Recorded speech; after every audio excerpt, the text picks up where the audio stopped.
Hey everyone, welcome back to the Low Buy Life. I am Leslie, and today we are talking about one of my favorite things, and that is hobbies. And this is something that has been on my mind again recently.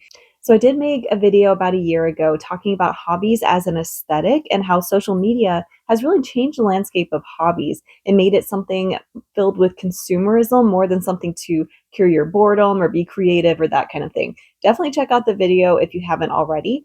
But I wanted to talk more about the consumerism aspect in this video. So, what originally brought this to my mind? So, recently I was thinking about people in my life and just the people around me and what kind of hobbies we might have in common. Because I don't find many people who I have hobbies in common with, especially creative types of hobbies.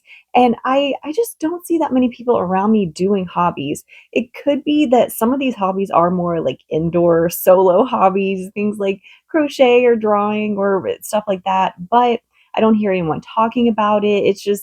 I just don't see this kind of thing in my daily life. But on social media, on YouTube and Instagram and TikTok, it is filled with hobbies. So you always see people doing hobbies. It's everywhere, all kinds of different hobbies. So I'm thinking, where are these people in my real life and how do I meet them? So I looked more into the topic of why social media tends to have more hobby content, whereas you don't see it as much in your regular life. Aside from what I said about you, some of it you may just not know because someone might not be talking about it. But anyway, let's look into some of the reasons.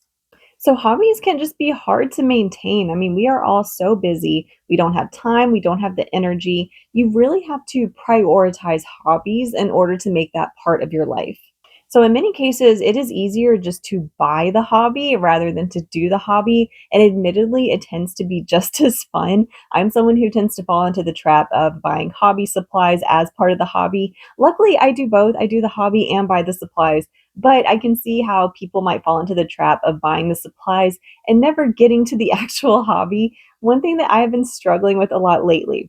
So if you see behind me my bookshelf, if you notice in some of my other videos, I had a different bookshelf. So I recently got a new one, and that inspired me to buy a lot of books. I spent a lot on, on books over the past month or so. But I do read a lot of, I read about 100 books a year. And so I do go through a lot of them, but still I prefer to get them from the library. I honestly prefer to read on my Kindle more than reading the physical books. But I really got sucked into having that nice aesthetic. I wanted a nice bookshelf. I wanted to have everything on display. I wanted to put it together. It was super fun to put it all together, by the way. I had a lot of fun.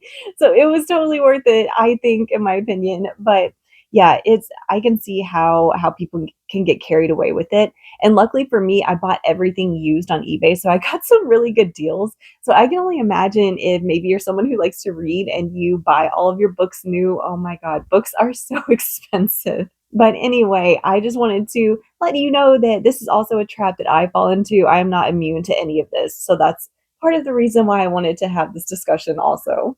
So lately, I have really tried to get away from using screens, things like doom scrolling or just like mindlessly scrolling whenever I have a minute. And that's one way I'm able to read so many books. And it's something that I try to be really mindful of. But sometimes I might not want to read, I might want to do something else. And so this is when I fell into the rabbit hole of analog bags. So this is a trend that I recently discovered, and honestly, it's probably been around for a while. I'm usually the last one to hear about trends because I usually just can't be bothered to pay attention. But I when I first saw this trend, I actually really liked it. I thought analog bags were a really good idea, a great way to get people to stop using their screens.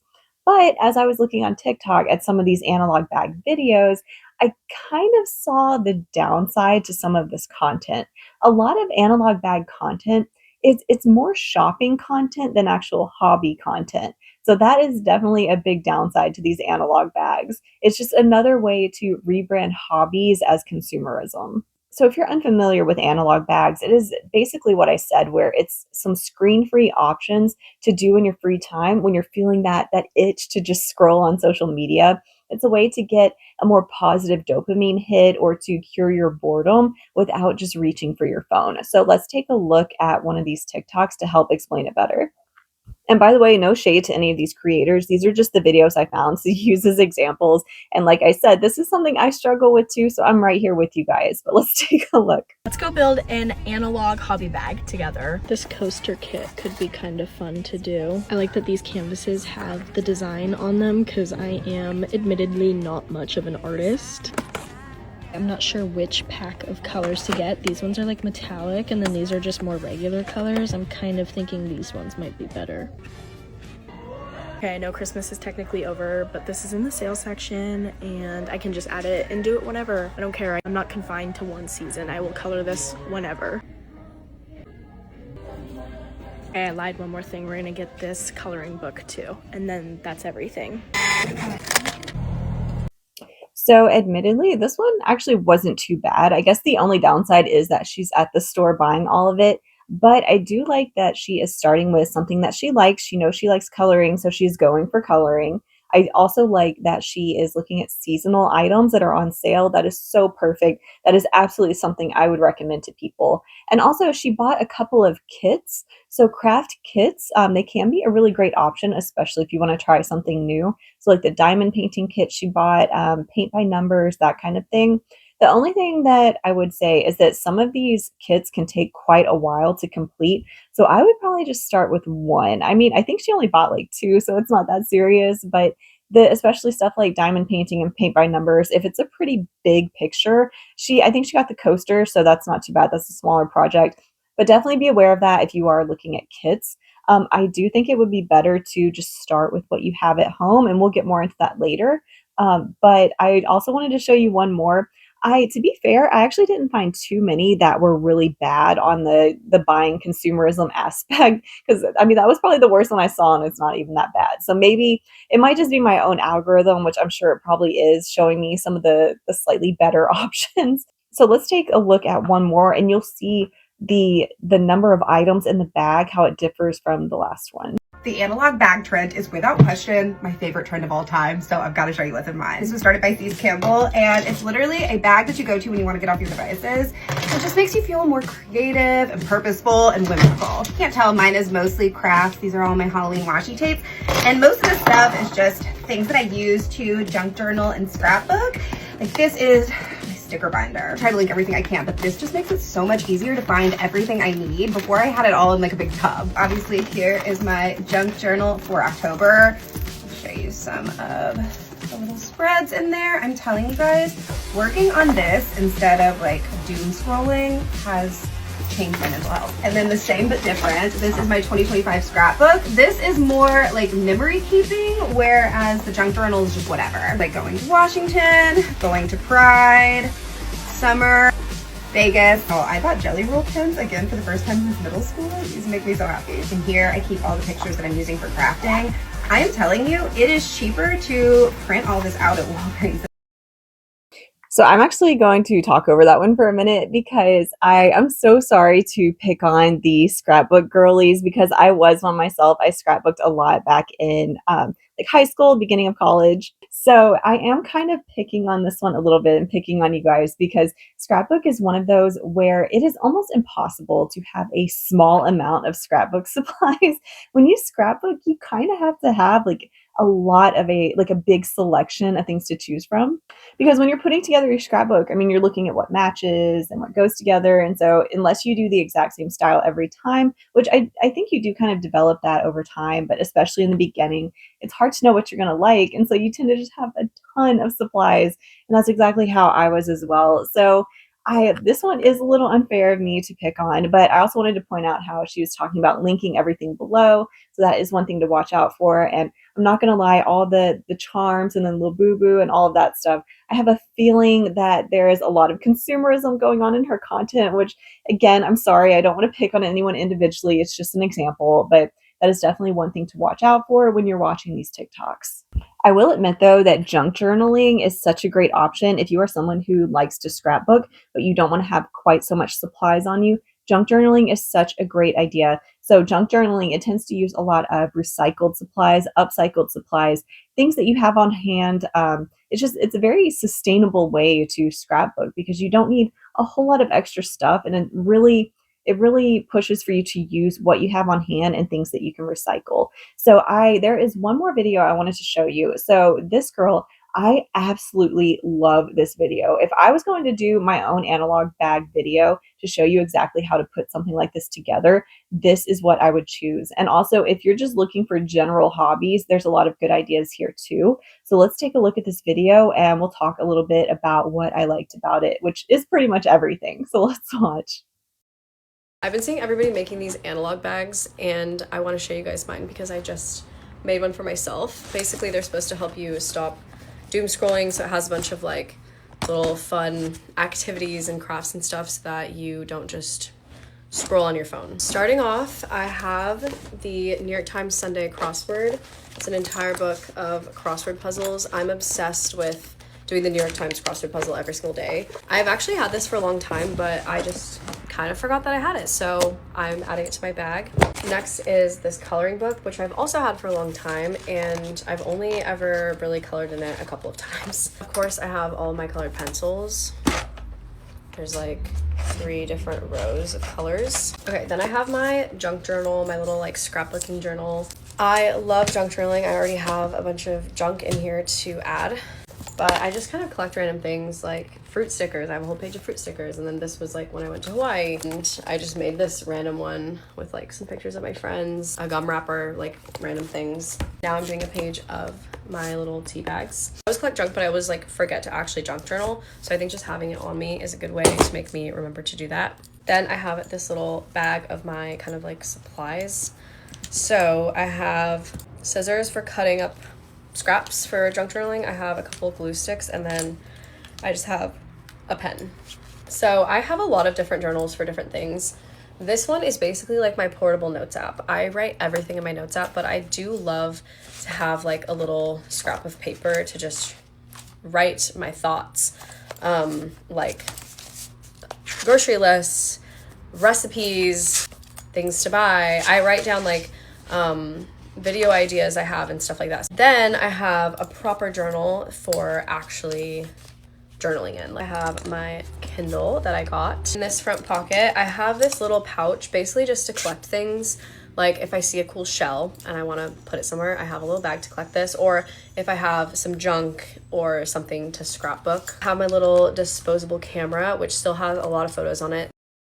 So you can see probably why I like this one. So every time she mentioned that it was stuff that she already had on hand, that is exactly what you were looking for. So I don't think she bought anything specific for her bag. It looks like everything that she had on hand. And also, as you saw with the junk journal, it's so much stuff is just things that she had around that would have otherwise been trash. So like the fruit stickers, I thought that was cool. And the little tea bag things, that was pretty cool too. So those are some really good ideas for things you could use if you're looking for this kind of activity. So with all that being said, what is some practical advice if you're looking for something like an analog bag or a hobby or just something to that effect? Number one is to check what you already have. Of course, you knew that was going to be number one because I've said it like 3 times already, but look around where you live. Okay, so if you were like me, you have probably gone through a lot of different hobbies over the years. If you have ADHD like I do, if you are just a hobby jumper in general, you probably have a lot of random hobby supplies that you've forgotten about. I know I have a lot of coloring books. I still do have some scrapbooking supplies. I have tons of yarn. I have a lot of drawing supplies and colored pencils and just all kinds of stuff that I can look at if I get bored. And also another thing that we tend to forget is baking supplies. I mean, doing kitchen, like cooking hobbies is another option. So if you don't know what to do and you're really bored, just look at what you have in your pantry and try to make something. I mean, baking is also a hobby as well, or cooking, but I mean, I think baking is a little more of the hobby thing. If you are looking for more ideas too, I do have a hobbies on a budget video. If you want to check that out, it has a ton of ideas for different things you can do. And then number 2, buy only 1 or 2 types of hobbies and see which one you like best. So if you are trying some new hobbies, the last thing you want to do is buy a ton of supplies for that one hobby. And then you get home and you find out you don't like it or you don't have time for it. So if you just try out 1 or 2 things at a time, you can see what you actually like and then go from there. So like the first video with the girl buying everything for coloring, it seems she already knew she liked coloring, and so that's why she gravitated towards that. So that's a great idea. And then also in her video where she bought the diamond painting kit, she bought just a random craft kit that I don't remember if she said she'd done that before, but that's something, a good way to try something is to just buy a little kit and see if you like it. One thing to keep in mind though is to keep things pretty simple. So like one of the hobbies I tried that I really enjoyed was polymer clay jewelry. So I loved making polymer clay earrings, and sometimes I'd make little charms and stuff as well. But that is one thing I very much enjoyed, but it takes up a lot of time. It's a lot of supplies. It's very messy, and it's really hard to just pull out the polymer clay supplies for like a random 20 or 30-minute session to myself. So that's one of those hobbies that I just don't really pull out and do anymore. But make sure that it is something that you can access pretty quickly. The cleanup is quick and just the whole process is pretty quick, because that will make you more likely to go towards it. And number three is to use screens intentionally. So I don't think screens are necessarily the enemy altogether. I mean, they can be, especially if you overdo it. And I mean, looking at blue light, especially before bed, isn't a great idea. But in general, you can also use screen related activities in a more intentional way and in a healthier way. So the most obvious one is probably reading on a screen. I mean, reading on a Kindle or e-ink is a little bit different than like an iPad or a phone, but still, if that's all you have and you're sitting somewhere and you want to read, I will read on my phone sometimes, even though it kind of messes with my eyes if I do it too much. But that's one option as well. I also love to draw on my iPad. That is one of my favorite activities, is just iPad drawing. That is actually how I started my second Etsy shop, with all of the hand lettering worksheets and the embroidery patterns. And I also make Procreate brushes because I use Procreate as the program on my iPad, and I love making brushes for it. So it's just one of those things I really enjoy, and it's a screen, but it's a very intentional use of a screen. I mean, even things like journaling or also just mindful TV watching. I mean, if there's something that, or a movie, if you really want to watch something, I mean, make sure you're actually sitting there and enjoying it. Don't be doing like 10 other things that divert your attention from it. Just go ahead, take a moment to relax and watch, and then get back to doing more productive things than just watching TV.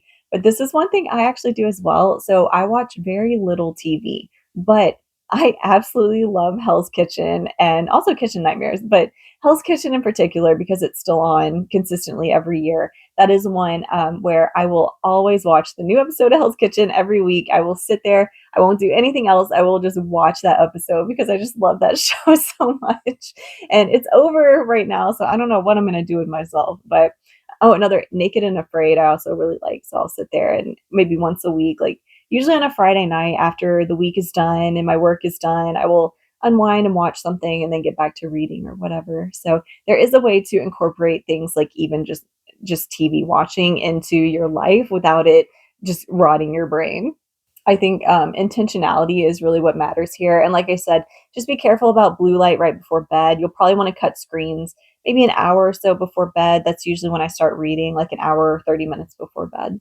But in general, I guess the takeaway here is to remember that a hobby is something you do, not something you buy. And you really don't have to buy anything to be able to do hobbies. And I did mention that in my Hobbies on a Budget video, but also hobbies, they weren't meant to be something that you buy. So historically, when hobbies first started emerging, like way back in the day, it was something to use up what you have on hand. It is a way to cure your boredom without having to buy anything, because you just, most of the time you didn't have the money to buy it or the resources. So you might look around you and just start writing or drawing or whatever it is. So I think as far as the questions I was wondering about with, are hobbies even a thing anymore in real life? Because I tend to see it more on social media than anywhere else. I think hobbies just kind of get buried. They get buried in our busy lives. They get buried in consumerism and trends. And it's something you might see for a while and then it disappears. But I think hobbies are something that are definitely here. It's just we don't see them as much outside of social media, which is really a shame, because that's one way that people really bond, is over common activities like that. So with all that said, what is your favorite hobby? Are you like me? Do you have a ton of hobbies? I would definitely like to know some of your favorites, since I have so many and I'm curious if I've done some of them or if I need to add another hobby to my list, as if I even have time, honestly. But I would love to hear from you. So please drop me a comment.